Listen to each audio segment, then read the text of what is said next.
Hi everyone, my name is Thomas Donahue and welcome back to the Driver's Apex. Thanks for joining me on video number 2. I just wanted to give you kind of a quick breakdown of what's going on. So we've got the E30 there. I think I'm going to try and work on figuring out possibly a little slave cylinder issue, but nothing too much of a big deal, nothing like that. Just wanted to show you around my little workspace where I work on my car, and this is probably my little workstation that I do a lot of work on. Some little awards. I've won it 2 years in a row, a rally event for the BMW Sonoran chapter. So we're in Tucson, Arizona. And then a buddy of mine went to Oktoberfest, got me this really cool poster. I've got my CA Tune poster. I'm hoping to get some more of those. My buddy got this, I think, in Thermal last year for me. So I'm really thankful for my friends in the BMW Sonoran chapter. And then I got this epic banner. Super lucky. Whenever my friends go out, they always pick me up something. As a school counselor, it's hard for me to get out to some of these events because they're at the worst times of the year for me. There's the E30. It's on its 14s. One day, bigger wheels. Couple stickers. I was very fortunate to get this sticker. That was a tricky sticker to get, but my friends got that for me. I think what we're gonna work on here soon is getting that slave cylinder out. I'm just taking a look at it. It could just be that it's dry. It's not lubed up the end of the slave cylinder, so I wanna make sure I get that done. It's a 325 IS. I haven't put the 327 IS because it is the 2.7. I kind of like it just as the 325. I'm not sure what your all's thoughts are on that. Got these cool handles from CA Tuned, but they do not like the Arizona sun, so I've got to send those out to get powder coated. The whole car is going to get painted soon. Just waiting to figure out what I want to do with that. The wheels need some love. There's got some little nicks and chips. I'd like to get those refinished. It's a quick look at the interior. I'll find who made this cup holder, but I love this cup holder. It's very OEM looking. I think the shift boot and the e-brake boot, those both came from CA Tuned, I think. I really like CA Tuned. Igor's a really cool guy. Got the M-Tech wheel. It's a 1990, so it came with the airbag. I can show everyone how to delete an airbag if need be. I even took the module out of the dash. I can even show you in a separate video what that looks like. Super easy to do. One of the things that I'm going to work on soon is this. The hinge right in here is broken, and I need to get a new one. Well, not a new one, but a used one. So we'll do a quick video of how to pull the seat out, how to replace that hinge. So that'll be fun to do. Car is 166,000. It's almost 167,000 miles. Super dependable. With it being motor swapped with the 2.7 and cammed and ported and polished, I've got to figure out the idle a little bit. It runs, I think, a little bit rich. So we're going to Beamer Heads in December, so look for that video. I can't wait to meet Shant and take a look at the shop and get some help with the E30. Let me know if you have any video requests, questions, any of those types of things as we get ready for that trip out to LA. We'll certainly video that trip out to LA as Here's well. The M20. It's got the UUC strut bar. I really like it. You don't realize how twisted your chassis is until you try to put one of these on. Your shock towers definitely move in these cars. Some people say they don't really notice a difference. I'm not an expert, but my opinion is that I felt the difference. I know that lining the strut bar up from strut tower to strut doesn't line up, so you've got to tweak the car a little bit. So that tells me the car is twisting while we're driving. So I think it's a great addition. There's many companies that sell one, so any of them I think would be a great addition. What I really want to work on is getting some headers, since I have a port and polish done, as well as the cam. It's a 274 cam.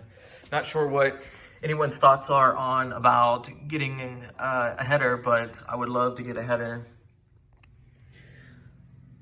Like many daily E30s, especially here in Tucson, the roads are pretty bad. This is all from the interstate, just chipping up the front end of the car. Got those smileys, got those from a club member who I'm really close to. Really enjoy that guy.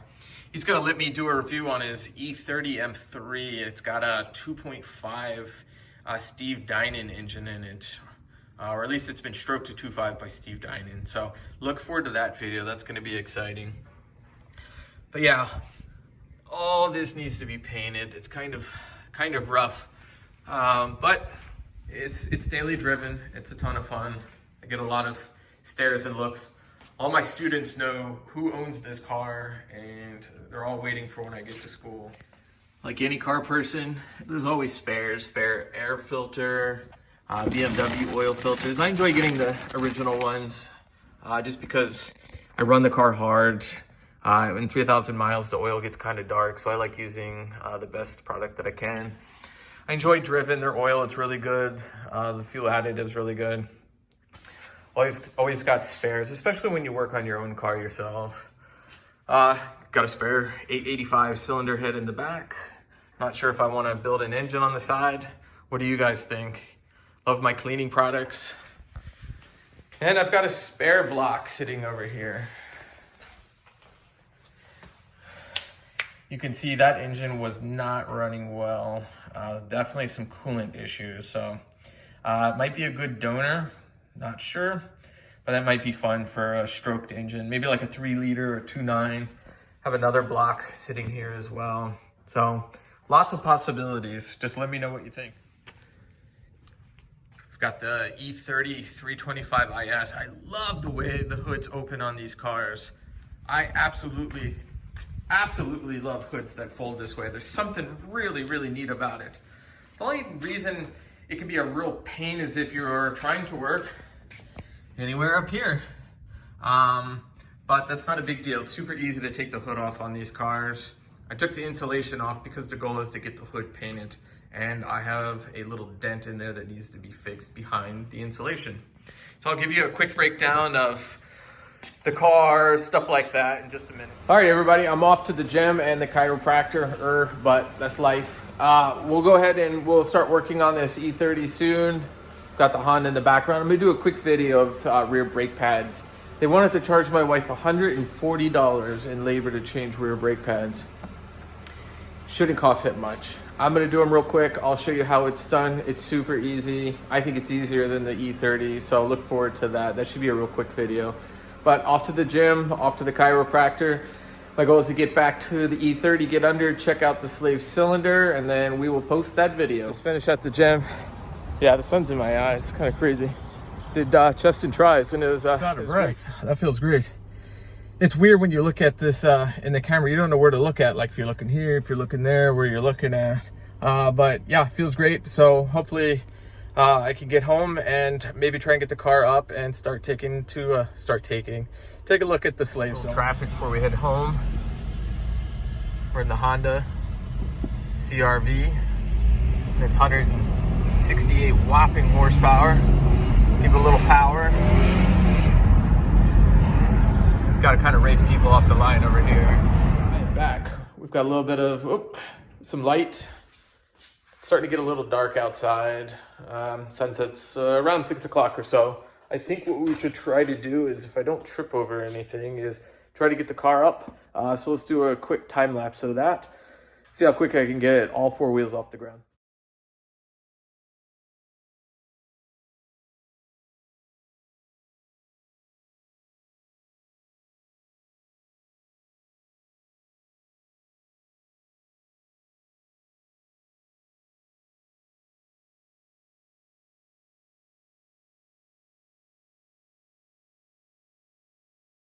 Okay, that was quick. A little out of breath. That's a workout.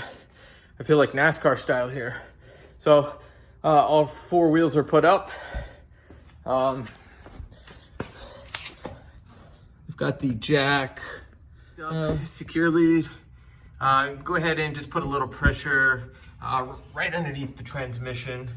Don't hit the sway bar. There's going to be put pressure there, but just put a little pressure there, because what we're going to do is, in a second I'll show you, but right where that black bar is, that's the trans brace. We're gonna go ahead and lift the trans brace down a little bit, because there's a 13 millimeter bolt holding the slave cylinder in at the top that's a little tricky to get to. So let's go. There's our 13 millimeter bolt. There's a tricky one right there. So a ratchet doesn't really fit in there too well. So just use a wrench to get in there. So we're gonna go ahead and lower the trans down. It'll come down. So let me show you here. Just using a small 1/4 inch right now. Let's see if I can break, there we go. If we can break it loose. I did not bring a wrench, so that would be helpful if I brought a wrench. And we have pressure on the trans. We don't want the trans to come crashing down. It's not really gonna come crashing down, but it's better to put a little pressure on it. All right. And then let's go ahead and get a wrench real quick. I got too excited. Sometimes I get too excited. I just like working on this car. And sometimes I forget what I need. So, let's see here. It's a little tricky with one hand. Let's see if I can't show you what I mean. Let me try with another hand. Ooh, and that light is warm. Let's see here.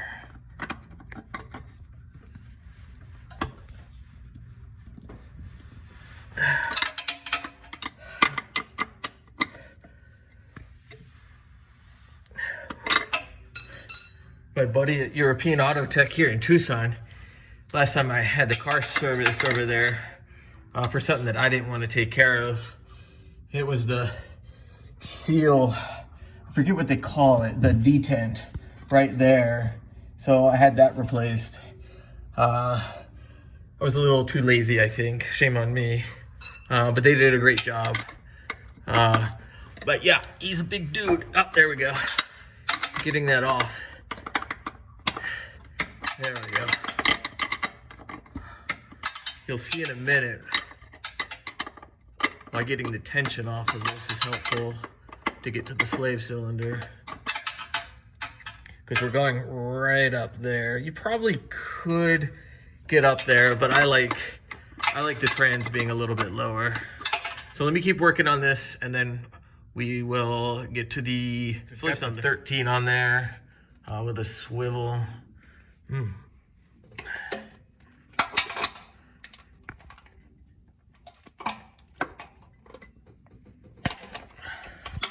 So just want to break that loose.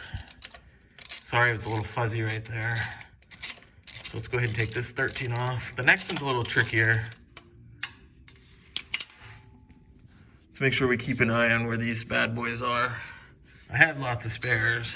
I find owning this car, I end up buying lots of extra stuff. So that's where the next bolt is, and you'll see it when you're working on your car. It's right above the slave cylinder. So I'm gonna go ahead and try to clean it up a little bit up there. I always try to make sure it's cleaner. Like I said in the last video, clean it up so it's cleaner after you're done than when it was before. Don't put it back dirty. So what I'm gonna try and do is use some Lucas Marine grease. It should help repel water and moisture and stuff like that. So let's try and get into here and get some of that. It's pretty thick. So I'm gonna kind of lather it on there. Well, it helps if I actually point at the camera. I think I'm gonna upgrade to a GoPro instead of this iPhone 10.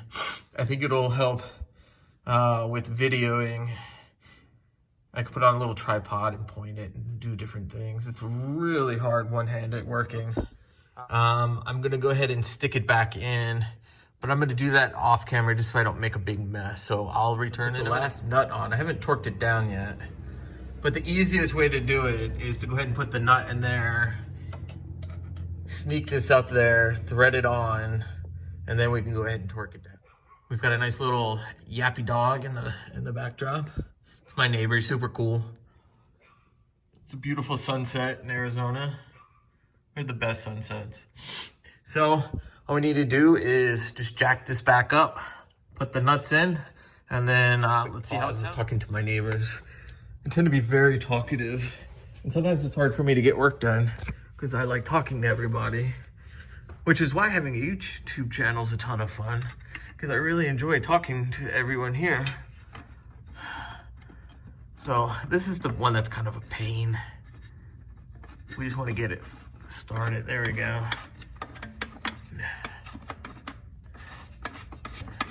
I just don't feel like lowering the exhaust a little bit to do that. There's a bracket here. I forget where it's at. Actually, it's right here. Duh. And you could get it out of the way, but then lining these two up can be kind of a pain. So it's easier to just deal with this in the moment. So you just want to tighten this up.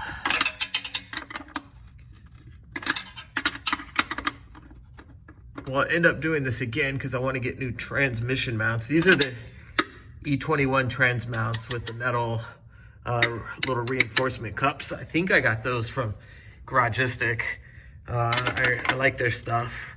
And then control arm bushings, not the offset, but these are the Power Flex. I definitely noticed a difference. I like them a lot. Let's go ahead and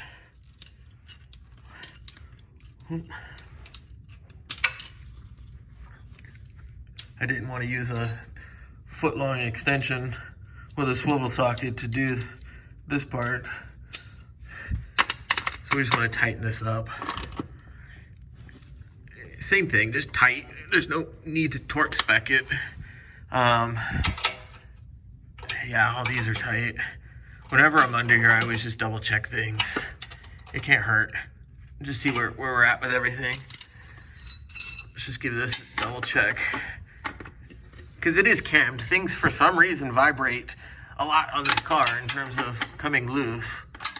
So let's just tighten it up. There we go.